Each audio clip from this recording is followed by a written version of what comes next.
नमस्कार मु doctor Debashish Shadangi orthopaedic and joint replacement surgeon Bhubaneswar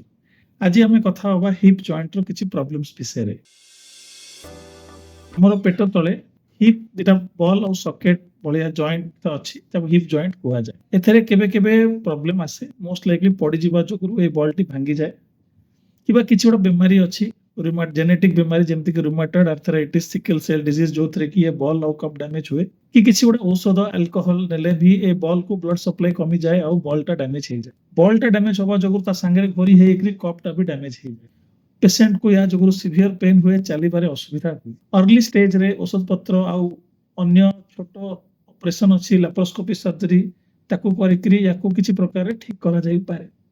किंतु अधिकांश समय एटा एडवांस स्टेज को पळाए आउ बहुत सिवियर असुविधा करे पेशेंट को ता जीवन रे सेते बेले कोन करा हुए ना एई बॉल टाकू आउ कप टाकू चेंज कर दिया जाए आजिकल टेक्नोलॉजी एडवांस हो गलानी एई बॉल टा सेरामिक रो लगा हुए कि टाइटेनियम रो लगा हुए ऑपरेशन टा रोबोट द्वारा करा जाए रोबोट रो गाइडेंस रे करा जाए आउ ए सर्जरी टा बहुत ही सक्सेसफुल सर्जरी पेशेंट पूरा पूरी भलो हो जानती आउ यार रिजल्ट टा ऑलमोस्ट गोटे गारंटेड सक्सेस बोली कहि हो